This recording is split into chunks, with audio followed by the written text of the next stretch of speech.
Hantu. We are going to start the weekly English medium discussion, and we have already appointed team. Before going to the appointed team, I wish to open the discussion for anyone who wish to express ideas or questions or interview reports or any other contribution. If there is no such, we will go back to the book. So with that idea, please take time to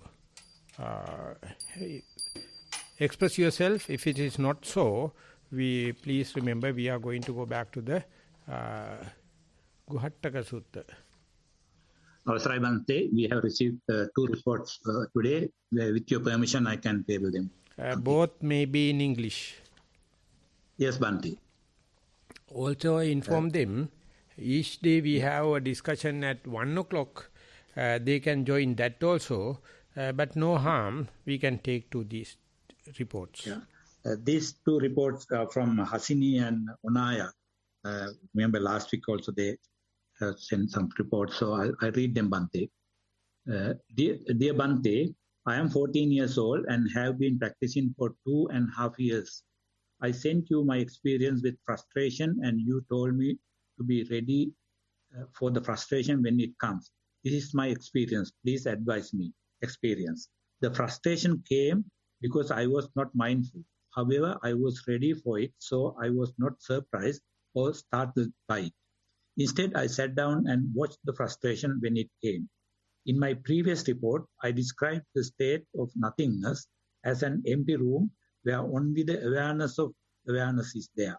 So when I focused on the frustration, I saw that it had filled up that empty room. Now only the awareness of the frustration was there and I was completely detached to it. It was like watching a movie being projected. It was no longer, in capital letters, my frustration, and I was no longer there. So when this frustration filled up the nothingness, I was watching it without claiming it.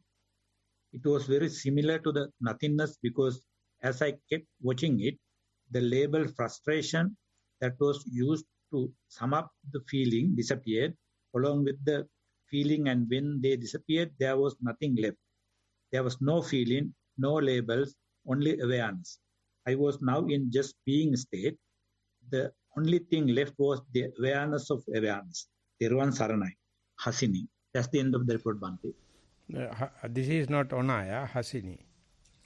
Yes, Bhante. So, the first very sentence, not the very first sentence, early part of the report, she used to say, I was frustrated because I was not mindful. That I challenge.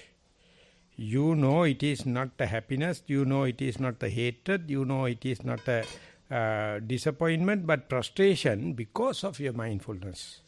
Not that due to the lack of mindfulness, so therefore the day you appreciate that very understanding of mindful frustration or delimitation of frustration or discrete understanding of frustration is a result of mindfulness, not an insult of mindfulness, not due to lack of mindfulness. So that correction will give a credit to mindfulness and a reason to be glad and a reason to be encouraged. And with that preparedness, if you go for the frustration, you claim, you use the word, I can disclaim them. It is not me, it is not mine. So there are 2 other terms you have to learn, disavow, disclaim. I can look at in an objective way, not in a subjective way. So frustration is the best mind concomitant. You are learning the whole humanity. You are not avoiding it. You are studying it. You are studying not a falsified one, not a past one, not a future one. Under your very nose. Imagine you at the 14, if you can understand the periphery of the frustration and the beginning of frustration, end of the frustration, you will be the most interesting person on the earth. You can verily she can share with the others. They all the other people are frustrated due to frustration. They are slaves. They are not learning frustration. They are not overcoming frustration. So I don't claim them as mindful people. So you are on the way, but I am not telling that you are an expert and you have done away with everything. But you are on the way. Your report is very well presented and organized, except that very sentence. Can Ari read that sentence, please, again? Yes, Bhante, which sentence? Which one, Bhante? The third sentence, I think maybe I am frustrated because lack of mindfulness. Yes. Now only the awareness, now only the awareness of the frustration was there, and I was completely detached to it. It was like watching a movie being projected. It was no longer my frustration, and I was no longer there. That is the latter part. I am telling from the beginning. Third sentence may be, I was frustrated because lack of mindfulness. That is the sentence I wish to have repetition. Yes, Bhante, just give me 1 minute. The frustration came because I was not mindful. That is the However, one. I was... That is what. So, I am telling you are frustrated and you know frustration because of your heightened mindfulness. The day you take in the correct perspective, you are the first person to take the frustration as a subject matter, and you are fairly started and halfway. So therefore, that is the only thing I am correcting. But the rest of the thing I am just appreciating, and I am so happy at this stage, if we can talk in these terms, that means you people will take the world in our absence in a better way. We are going to the second question. Yes, Bhante, this is from Vanaya. Dear Bhante, I am 17 years old and here's my current experience. Please advise me. Sitting meditation. I started by sitting meditation just after I have woken up. So when I close my eyes and focus my attention to my breath, barely any thoughts came. Throughout the length of the meditation, I focused my attention on the sensation of lightness that I felt. However, some thoughts did come to my mind, but they were very slow in the way that they passed through my attention. I was still not able to find the ending of each thought. However, I could tell that each thought was creation that lacked any link to the previous one. I was looking at this for a while, but the more I went on, the more I became restless. Due to this, I began to have more thoughts. Just then my alarm went off and I got up from my meditation. Thero Saranai, Vanaya. That's the end of the report. Yeah. There's also another subject like frustration. Once the thought happens, they start chain thoughts. Ultimately, you claim this as me, claim this as mine, and then onward you will be taken for a ride. The answer is, as soon as thought come into the stream of consciousness, if you can just detect, you can nip it at the bud level, because it is not taken for a ride. It is not taken the momentum. It is not a chain thought. It is not a train thought. It is not storytelling. So storytelling is appreciated in novel writing, teledrama, everything. So therefore our mind also been accustomed, and accordingly storytelling is happening. Ultimately myself or ego go and claim it as me and mine. Then they call scientists, they call Nobel laureate, or how do you call Nobel Prize winners, bloody fools. They are just thinking. They are completely thinking, utterly in artificial intelligence and artificial kind of thing. They don't experience it. They are fabricating, and we people read it without breathing, telling they are the one. So they misuse the term noble. But what you are talking about is, you understand if you neglect, thought will take the momentum. Thought will take a story. And you go and house it, enter into that. The day you understand the entering point, where I claim this series of thought as mine, you understand it's happen habitually. Earlier you appreciating it, now you are observing it, and wait and see what will be the end result. Enormous. The teacher is within you, observer is within you, answer is within you, answer is within the question. Only thing is, be prepared and observe. The preparedness is sometimes known as your view. You look at in a such a way, you're thinking about, you are observing your thinking. And you're never going to give a soul. You are not going to give a theme. You just see. Then they become inner thoughts. Who Pandita Sayadaw used to say, they are background thoughts, foreground thoughts. If you give a life, they will overwhelm you. And when you come to the proper time, you will read Madhupindika Sutta, and you will read Venerable Katukurunde Jnanananda's, the late Venerable book, Concept and Reality. You see how the thought is a concept and how it becomes reality. Soon ego creep in. Moment the ego withdrawn, they are concepts. Moment you get into it, it appears like reality. So this is what you call, when you go take a little seriously, it becomes bipolar, schizophrenia, hysteria.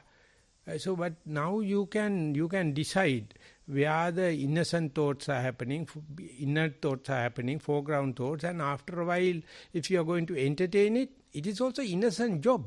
But ultimately you become a slave. It's called overwhelm. So you are in a really interesting crux. Continue to observe. More and more you practice, more and more situation will under your control, and know soon you will be writing another book on concept and reality rather than artificial intelligence. Thank you very much for the reporting and sharing with us. These reports, Ari, I am happy to take any time because they are young children. They are very, very dynamic and exemplified. Thank you very much for the presentation. Thank you, Bhante. Chatu from Brisbane has raised his hand. So can he present this for Bhante? I can't get you. Please repeat. Yeah. Chatu from Brisbane has raised his hand. Yes. Okay, Chatu, you can unmute. You can unmute the mic, Chatu. Okay. I'm sorry, Bhante. Can you hear me? Yes, clearly. Bhante, so I went to a retreat recently, and I met a special person there, older gentleman, and I was talking to him, and he was very good with meditation.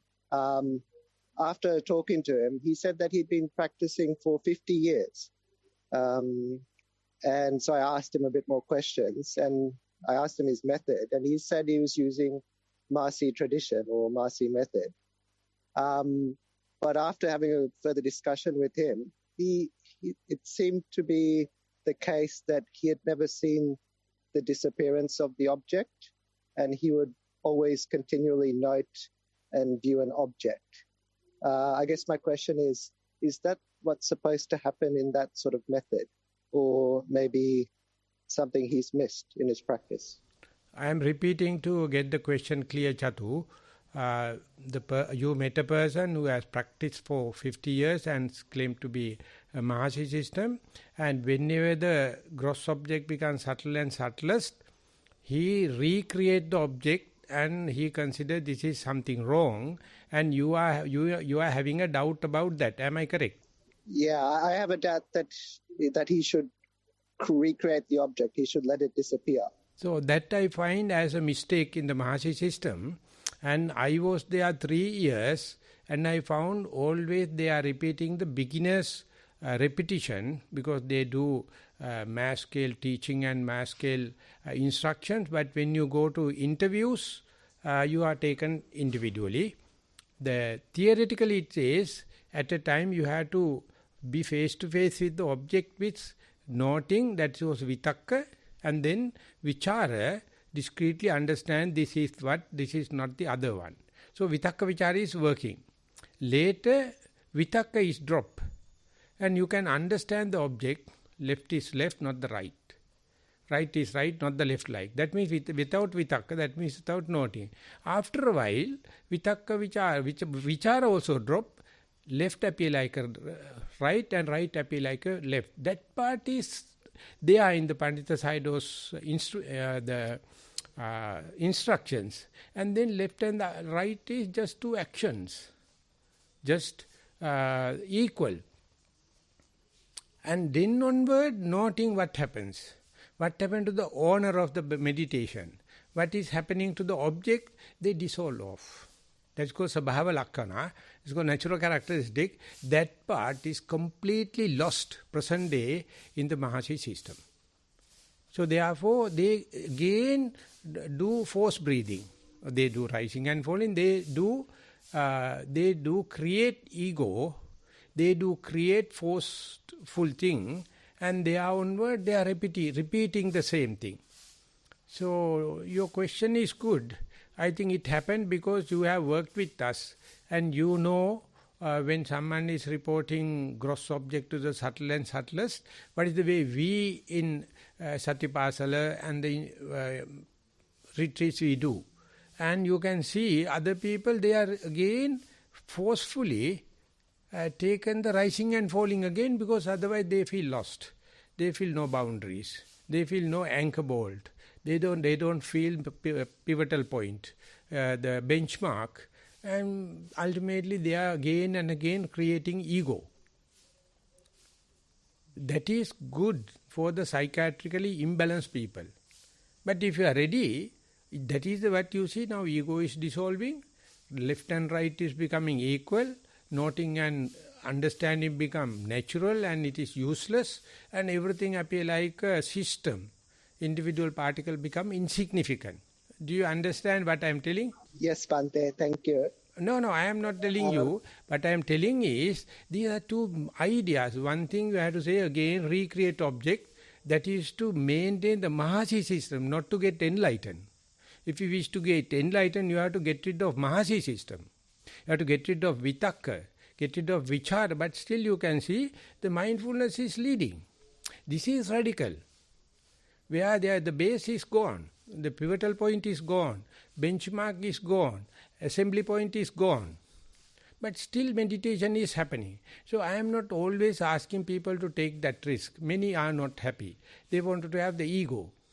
They want to have the pivotal point. So otherwise, then I say, if you feel fearful, if you feel uncertain, please come to the primary object.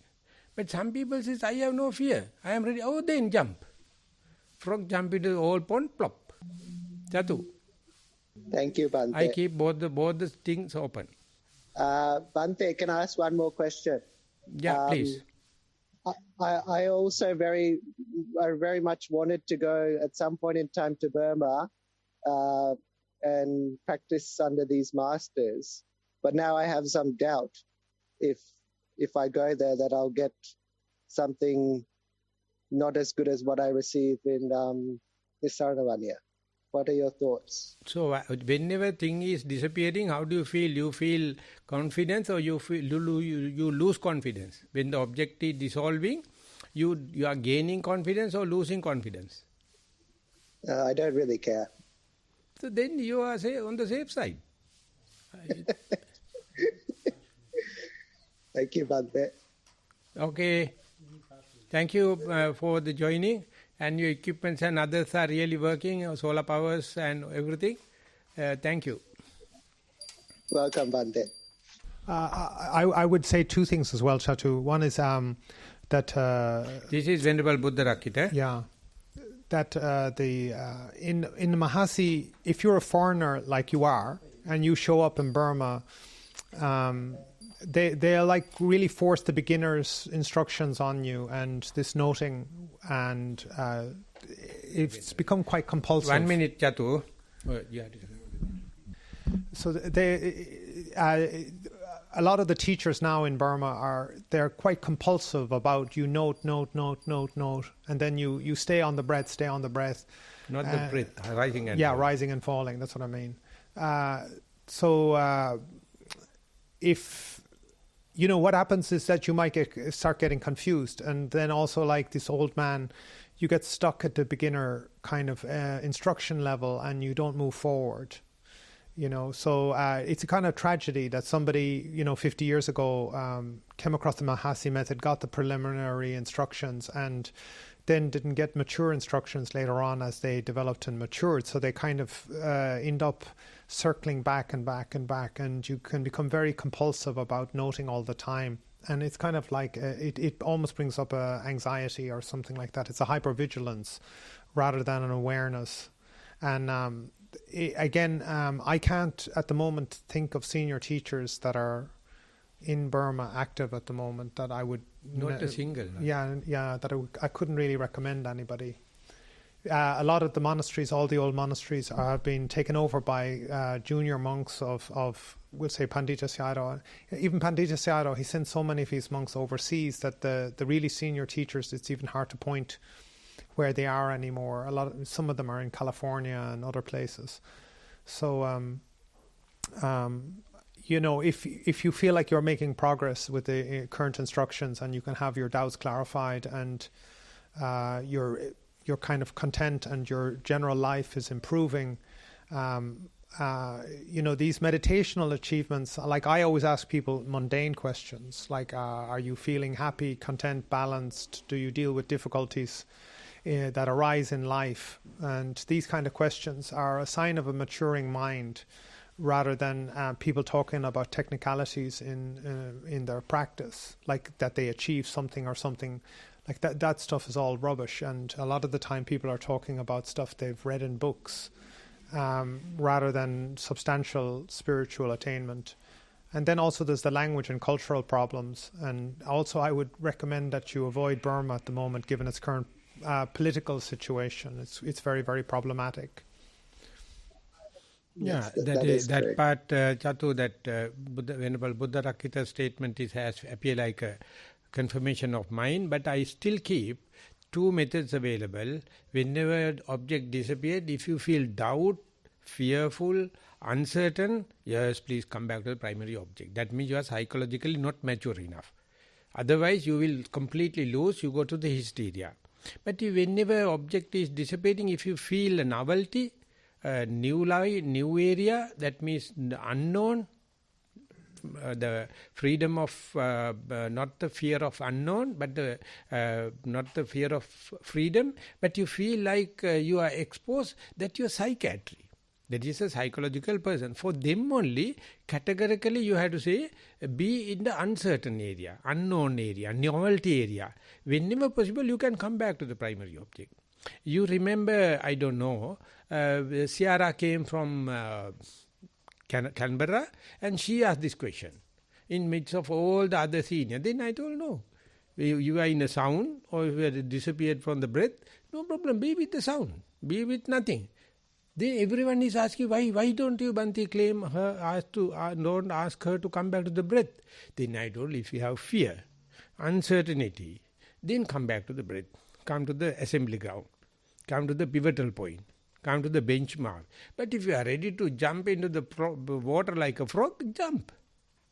But don't generalize it. Because many people are psychiatrically not sound enough. So this old fellow would have a psychiatrically sick person.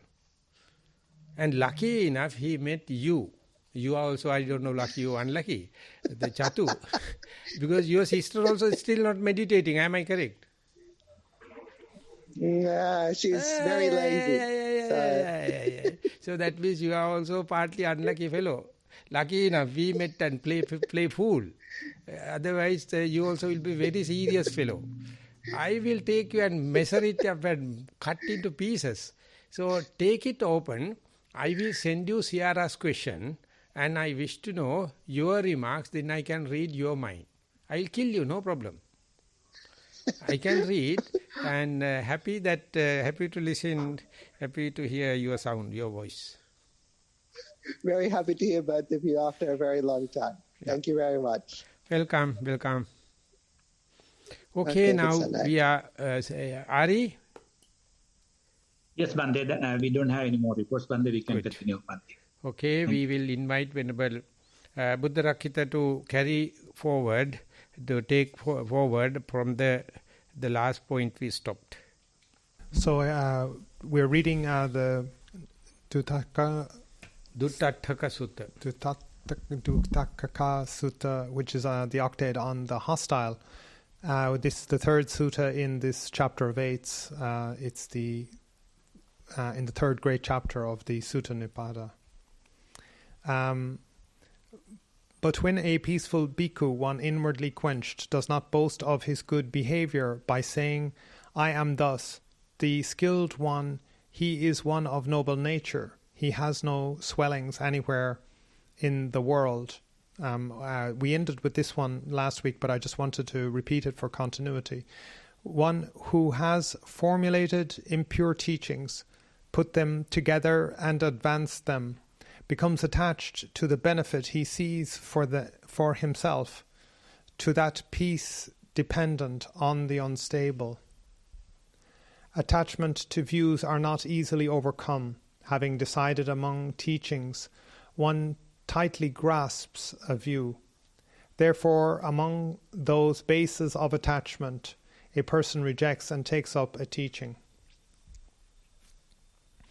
So this idea of formulating impure teachings, I think it's quite fundamental to the Buddha, that the Buddha doesn't formulate a teaching per se. He has an experience of enlightenment, and this is arising through direct practical insight, direct touch of the mind. So if you read philosophers or thinkers, they formulate, they think, they conjecture, they come up with ideas, and they think it through and they argue it out. Like, this is not the basis of how the Buddha comes to his teachings. He doesn't think it through and come up with something that sounds very smart and very clever, and it all seems to work, and it seems to be a grand unifying theory that explores and explains the underlying nature of the world and of reality. This isn't how the Buddha operates at all. He follows the path, and he does this mostly through meditation, but also through dana and sila, and he directly comes to enlightenment. And then he is describing the experience of enlightenment. He's describing the experience of reality that is seen without the bent perception of a person who has views, who has wrong views, who has wrong attitude, who has had a wrong livelihood, who has wrong meditational practices. He can see these things clearly. He can see the world as it really is, and he just describes it to his disciples as it really is. So this isn't somebody who's fabricating and coming up with interesting ideas that might be catchy and hook people. Whereas in this case here, he's talking about somebody who has formulated impure teachings, and he put them together and then advances them, and becomes attached to the benefit he sees for himself. So these benefits can be the most exotic kinds of benefits you can imagine. For instance, if you're a politician and you have great power as a politician, you can command armies, and you can command civil servants, and you can snap your fingers and you can get things done. But the power of like a spiritual leader is even more exotic and more refined, of where you don't even need to go for election or a vote. You have become supreme in some people's minds, and this is an incredibly intoxicating kind of power and control over other people. And the benefits automatically come along, like where somebody chauffeurs you around. You have great benefits. You can, sometimes you see it here with senior monks. They can drive through police checks. They can go wherever they want, whenever they want, do whatever they want. This is like benefits that these kind of spiritual leaders who are advancing impure teachings can come up with. I mean, if you ever saw a Sai Baba or any of these great gurus in India, my gosh, it's even more fantastic than if the state, it was a U.S. president or somebody arriving. It's really incredible. So these are these benefits, and they become totally intoxicating. And so this is not the peace that this kind of person is achieving is a freedom of want. They can have whatever they want. And this isn't the kind of freedom that the Buddha is after. The Buddha is after freedom from want. He doesn't want at all. He doesn't want any craving. So this is a fundamental kind of peace, whereas the peace that arises from getting whatever you want is a transient peace. It's not. It is dependent on conditions, and views. It has to be seen how we can become so easily attached to a view. And like there's a lot of like psychological experiments these days which can kind of showcase to people how readily they can be that they can adapt a view that they've never heard before. I mean, I'm often amazed at how people can have an opinion about something they've never seen, heard, or thought about before, but instantly they can have an opinion on it.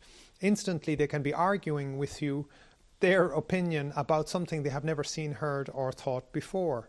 And you're like, my gosh, how come they have such an attachment to a view already without any prior experience, without ever coming across this phenomena before? It's really interesting to see and experience. Like, this is the power of views, and this is the propensity of the mind to become attached to views. So we have to watch this force in our mind, that the mind loves views. The mind will settle on a view instantly. It doesn't take time. It's instant. And one tightly grasps to one's view and will defend that view. And it's amazing how much people will fight over a view about something, for instance, they've never really seen or heard before. It's amazing. Therefore, amongst those bases of attachment, a person rejects and takes up a teaching. So it is just amongst a base of attachment. Like, this is like the Buddha again talking, this is the mechanics, this is the physics of the mind. It's just a base of attachment. It's one of the many things that we can become attached to. We can become attached to food, to family, to clan, to status, to privilege, to profession, to all kinds of things. But we can also be very attached to our views. And a person rejects and takes up a teaching as a result of this attachment to a view. And it's amazing. Once you start to see the danger and the threat in views, then we need to be very cautious and very careful and develop awareness and mindfulness of views, my own views and other people's views, and the mechanics, the processes that are going on with these views, because they are such a powerful force in our life, and they shape everything. They can really shape everything. And I mean, at the moment, there's like expressions like culture wars and tribalism and political alignment and all of these kind of, factions, all this kind of stuff. If you can see, this is kind of the power of views, the power of this basis of attachment in the mind. And on the one hand, it's very, very interesting if you want to see a validation of the Buddha's teachings in this very time. Like, so you have to imagine that what we're reading today was first spoken 2,500 years ago, and it is absolutely fresh. It is unchanged. This is the human condition, and you can see it now in this very time. And you can't say that the author of this, it was 2,500 years ago. It is so fresh and here and now and relevant to our current life. What is the stanza number in the Guttattaka Sutra? You are referring to third or fourth? The fifth one. Yeah. The number wise here it is 788. No, 784 I have here. 784. Yeah. So here in this numbering, in this Sutta Nipata numbering, 784 is the first sutta. First this thing, Pakappika Sankata, that is 788 telling. The Pali, yeah. So it's the fifth verse. The fifth verse. Yeah. So it is Pakappita Sankata Yasa Dhamma Purekkata Santi Avivadata Yadanti Passati Anisansang Tannisito Kuppati Vachassanti Kuppativa Chassanti Chassating. Anyone who is having view and obsessed by desire and made by the due causes and forward running also the desire, it is impure, that kind of thing, that kind of a wrong fabricated views. Yam hekin tamakere edustigi answer. If someone is find that kind of fabricated thing is beneficial, it is gainful, it is something creative. Answer ඇත්තද එහින් මේ විපාක ජනක පරිවර්තනශීලීද වන හේන් කෝප්‍ය වූත් ප්‍රතිසම්පන්න වූත් සංයුත දෘෂ්ටි අසුර කොට පවත්නේය. He become prominent because of his wrong view that is fabricated, that is run by before and after the tanha, and this thing some people see they are beneficial. That is how artificial intelligence. They are writing book after book, do not know it is a concept. Because it is popular, people are chasing behind, but they don't have common sense. So what Venerable Buddharakita was telling, it must be justified by common sense. It must be justified the consent of the human being. Other people, they not be the artificial intelligence or IT technology people, they must have the common sense. More you become that kind of a wrong view, you are away from the common sense. You are away from the nature, the real things as they are. The Buddha is a human. He is justified by the people. Even though he is a king or beggar, behave like a beggar. But he knows the idea of the human being, how important. Not the theoretically pushing and advertisement taken forward. So that is what we call Buddha. And that Buddha is within us also. So it may not be popular. It may not be, many people are accepting, but it's a common sense, going with the nature, bio-loving and humanistic. My idea is, I am also talking about the copied, it is always minority. Whenever something is natural, whenever something is justifiable and realistic, it will never be a popular. It will never, it need no any advertisement. Quality speaks itself. So this case, the Buddha is talking, as he mentioned about 2006, it is a fabricated thing. Sundari is a beautiful girl and she appears like a nun and she goes to the, according to the the plan, go to the Veluvanarama when the people are going home. And when the next day morning they bring food, she goes away from the Veluvanarama, Jethavanarama, and people says, what this lady is doing? When you are coming home, she is going Jethavanarama. When you again babysit, she is going out. And after a few days' time, she is being killed. It is not a simple joke, serious thing. And hidden under the place where the flowers, rotten flowers are put. And few days they were waiting. 1 day, 2 days, 3 days. Sundari is not to be seen. And they are the racketeers. And when this is to the king, but we checked everywhere that she is our friend and his favorite case, we can't go to Jethavanarama. Can you please allow us to go there and can you give us a army officer or something? And then they open it and you see, oh. See, what is the common sense then? What the racketeers are doing? What is the sense of the king? And what is the idea of the Buddha?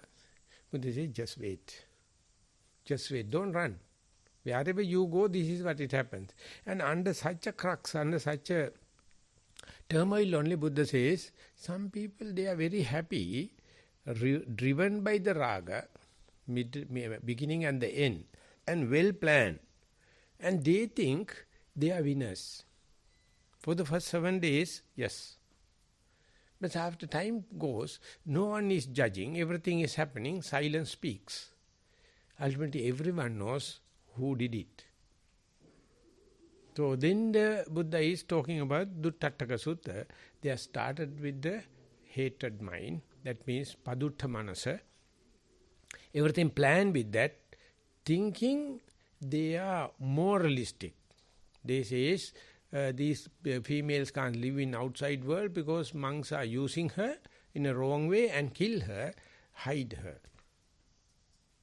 Ultimately, when things are happening, What a revolt in the commoner's mind. So now Buddha is telling the principle behind it, how it works. Silence speaks. So present day, I would comment, I may go to politics by that. The Nelson Mandela and His Holiness Dalai Lama thrown away from the country. They put into jail. And this is no mercy, no justice, just be. And they became world leaders because they says we are not protesting them, we are not claiming war. We just say we have been thrown away. So now the world is thinking whether the political powers or these simple two people, individuals, what they are talking. They are talking about the innocence. And the same thing only Gandhi also did. But Gandhi's character, I have not studied much. There were some good and bad. Of course, we see many good things. But present day, what the Dalai Lama is doing. Nelson Mandela, I think, passed away. And recently there was a peace summit, and where Nelson Mandela, Dalai Lama, and Eckhart Tolle were called, give talks in Canada. And they are never talking violence. And the utmost violence is declared against them. They are not. And the Buddha says, Nahi verena verani sammanti kudachanam averena cha sammanti esa dhammo sanantano. Because it's a natural force. It is a natural law. The hatred will never win by hatred.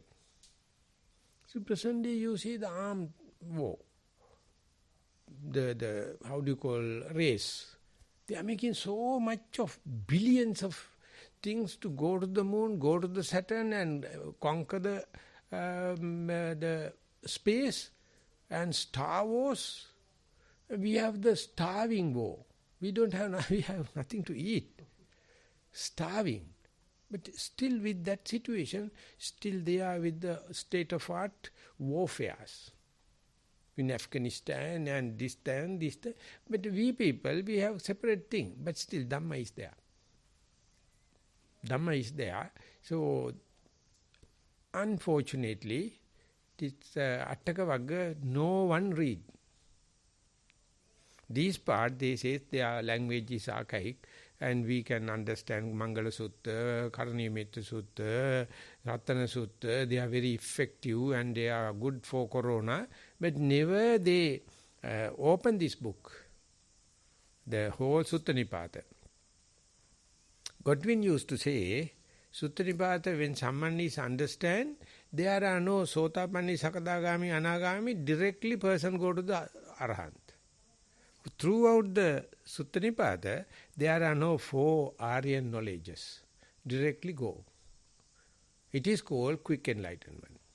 That means it is taken into the high potent, top class, different languages, so it gives electric change and it is the final liberation.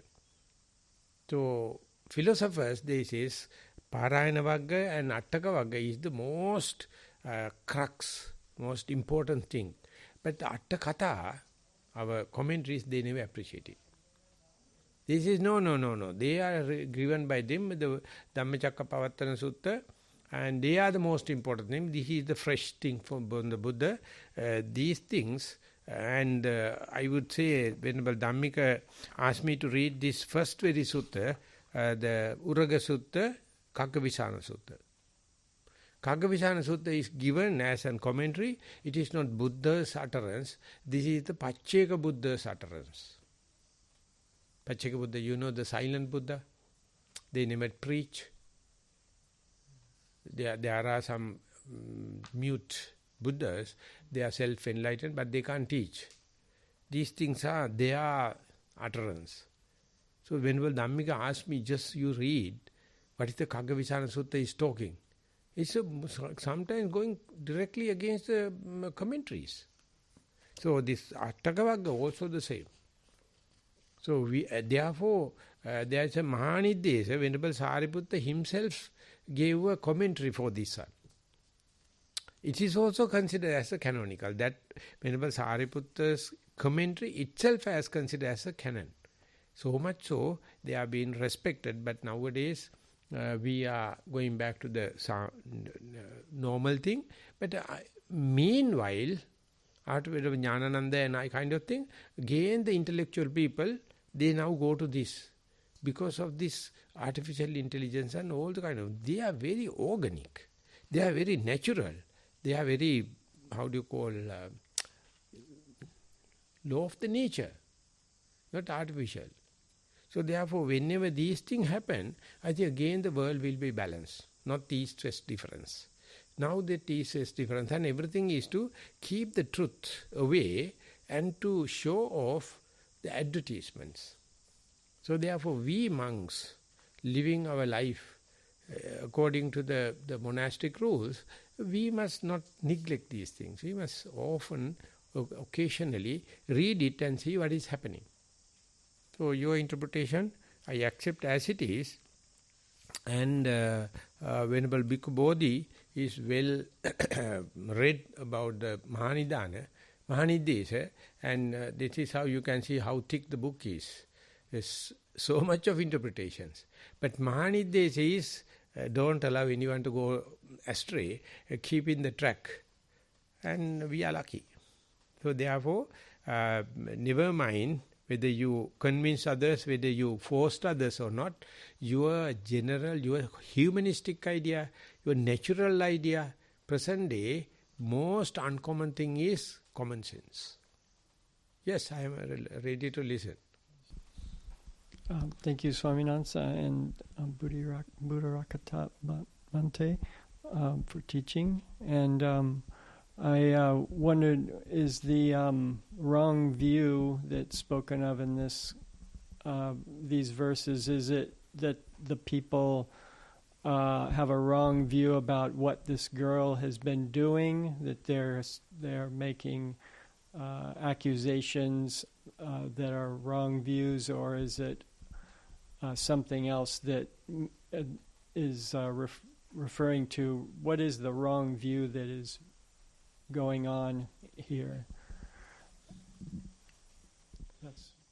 The wrong view is the Buddhas and his disciple getting so much of fame, gain and everything, and someone wanted to tarnish it, and they wanted to say they are wrong.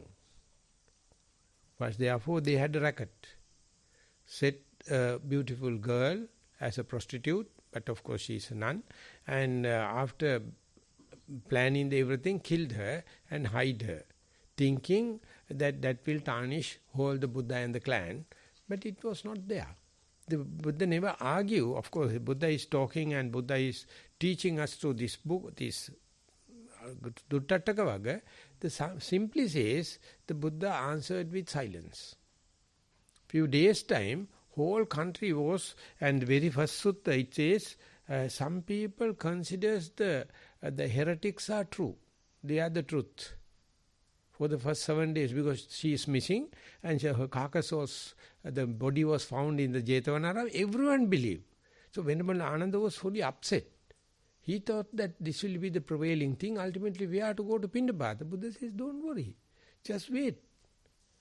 And every king and the country, everyone was under the impression, under the view, the Buddha and the clan is wrong.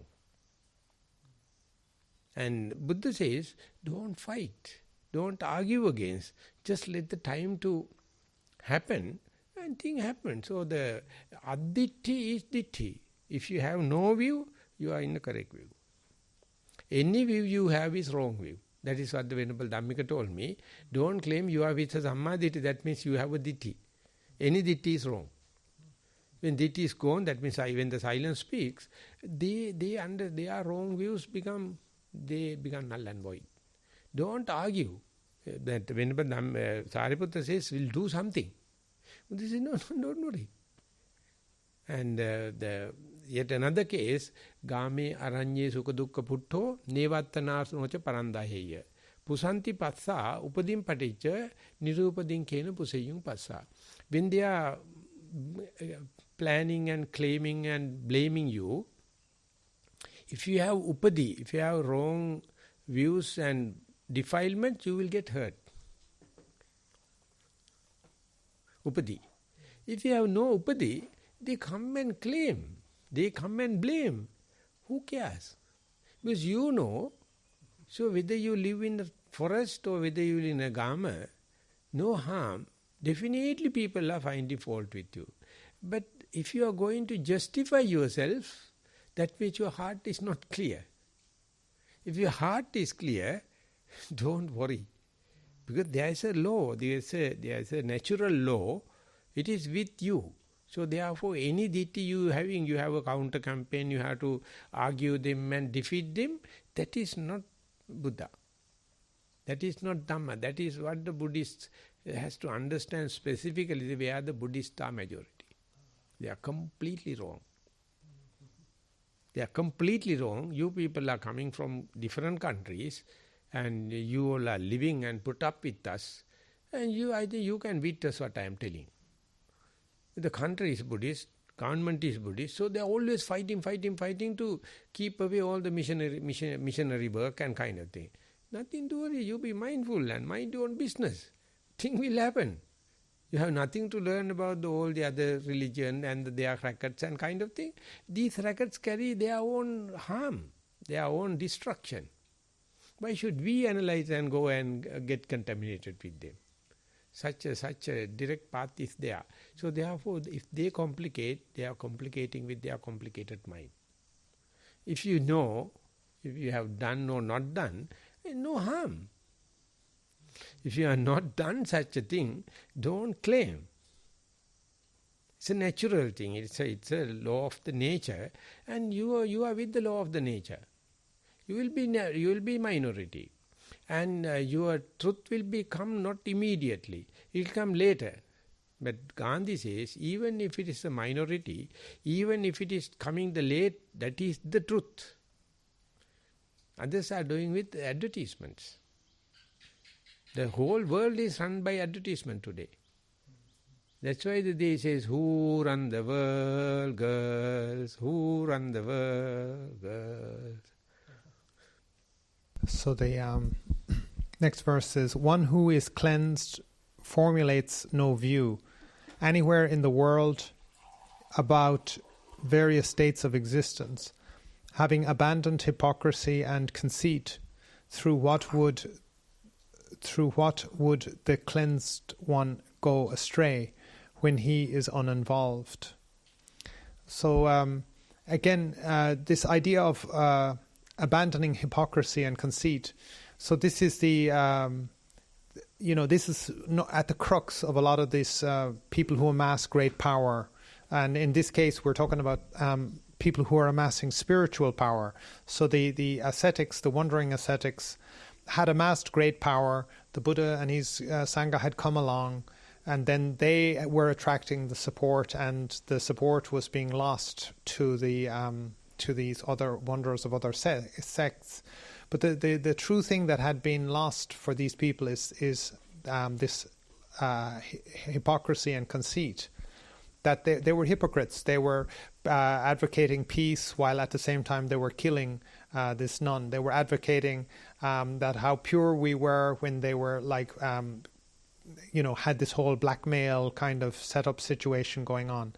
So you can see the hypocrisy and conceit, and you can see this in leadership when they are hypocrites. It's the thing that smells the worst, and in this present time, because of internet and other things like that, we have many ways of knowing about what's going on in a country or in a place, in a situation.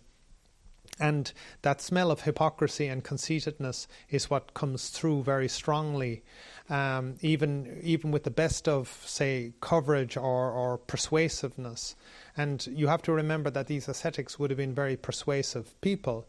But a genuine monk has abandoned hypocrisy and conceit, whereas these hypocrites or these wandering ascetics at that time were full of hypocrisy and conceit. So when we genuinely are cleansed, that he's here referring to the defilements as like these mental defilements, these mental proliferations, like views are a defilement, that when we cleanse ourselves of views, then how can we go astray? Because we're not involved. We become free from involvement in defending or attacking various views. We don't have anything to defend. As somebody was saying recently, like the best problem is no problem, or the best maintenance is no maintenance. When you're not involved, when you're free from involvement, when you're free from defending views, when you can see both sides, of the argument, then you have achieved a kind of a transcendent knowledge and a transcendent wisdom. So here again, we talk about in this verse. You can see cleansed. One who is cleansed formulates no view. So because you can't formulate a view, particularly if you see things as they really are, because it's neither this nor that. It depends on the situation, and like a lot of times people can be. One nice side of the Theravada Buddhism is that it can be quite clear and expounded 1, 2, 3, 4, but other aspects of the teaching are much more difficult to appreciate if you're looking for a rigid structure, such as like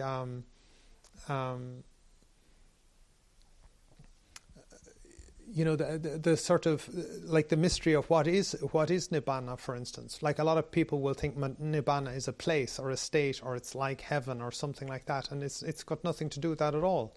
It's basically freedom from suffering, and we don't understand that it is freedom from a view that is what is cleansing us. And so that's you really have to kind of dwell on this. That's why this sutta is mystical and difficult to expound and explain, because you have to really sit with what the Buddha is saying here. If you don't sit with it, you won't understand the subtlety of what he's talking about, because he's not teaching in a black and white way. He's teaching you that if you're free from view, then that is a cleansed mind. And whereas normally we're entrapped by views, we don't understand, we never see the world free from view. We don't know what that really is like. So we have to kind of dwell on that experience. We have to realize that it is views that are constantly filtering our experience of the world. We almost never interact with the world free from view. If you talk about with some children and they're asking you questions about, is it like this and is it like that, or why is the moon in the sky, we can be immediately confronted with, oh my gosh, I don't have a view on exactly why there is a moon in the sky and why the moon is there, and why is there a moon in the daytime. Like, that's one of the worst questions any parent will ask you. Like, if a child points up and points at the moon in the daytime, why is the moon there in the daytime? Most parents don't know anything about the moon. They're lost, immediately lost. They don't have a view on why the moon is existing in the sky in the daytime.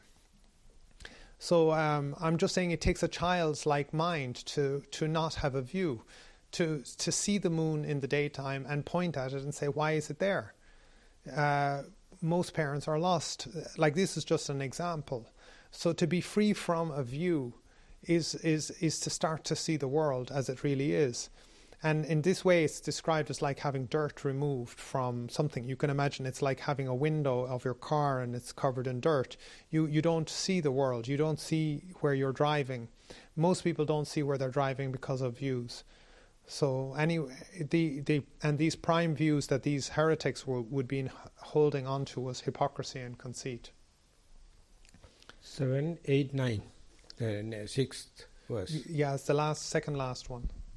No, this the how many verses in this one? 8 here. Yeah, I think 8 is the second last one. This is the third last one. This is. Yeah, that I am anyway reading the 7, 8, 9. Maybe 7, 8, 9. Ditti nivesa nahi swati vanta dhammesu nichchaya samuggahitang tasma narotesi nivasanesu nirassati adi Saticca Dhamma. The singular translation is, if someone is the deceased truth, rest is wrong. idang saccha binivesa, they can't overcome that. Very difficult. If someone is believing this is the truth, not the other. This only truth, not the other. They are the worst case and very difficult to overcome. And 62 views are for them. And they take it as a norm. They take as this is my view, this is my view, this is my view. That is the way it happens. They sometimes behave like a cows, behave like a dogs and all the kind of ascetic practice, and they leave it, take it for them. This is not for people, those who have no views, wrong views. They need no that kind of heretic practices. They want to have the mindfulness, that is simple thing. But these people are well received by the society because they have something to show. People think this is what the asceticism, this is what the mindfulness, this is what the monastic life means. But monastic life is simply no view. For them, these kind of behavioral patterns and all the kind of thing appear like nonsense, appear like wrong views. The basic wrong view is if someone is saying this is the truth, rest is wrong, please keep that person away. It's the worst. And they have that 62 diversification. They can get all the one or the other heretic views, and that is at the first sutta in the Digha Nikaya, Brahmajala Sutta. And if you do not have that kind of a thing, you have nothing to practice like a dog or like a cow or something like that. Not necessary just to be mindful, just sit comfortably. Just to have walking meditation, just walk on the earth, nothing else. So that's all this book says. But Bhante says it is the next stanza, the seventh. Dona sahinatti kuhinchi loke pakapita ditti bhava bhavesu mayancha manancha pahaya dono sakena gacchaya anupayo so. All the evil things or unskillful thing is dropped. The noble one, he just entertain any kind of view. Therefore, there cannot be any camouflage, no conceit. There is no, perversions. And no desire, because he's dropped everything. Other people, they have something to prove, something to highlight, something to cheat, something to pervert, all the kind of thing. These arahant, those who completely free from, they are called dhona. Dhona is the pure person. He is nothing to worry with them, or prove or disprove, because he is free from, so appear like very boring Dhamma. It appear like very boring. We have to give a fight and we have to create a problem, and the conspiracy theory, they say, problem, reaction and answer. That's the way government is running. Create problems so people react. And then government take, and then going on. But here the donor is not creating problem and not reacting. So answer is not necessary. That is what. So I think we have now come up to the proper time for the stop and ready to go for Pindapata. So one more stanza left. So thank you very much for the participation. We are going to wind up the today's session. Kamami kamitabba. Sukhi hotu. Sukhi hotu. Sukhi hotu.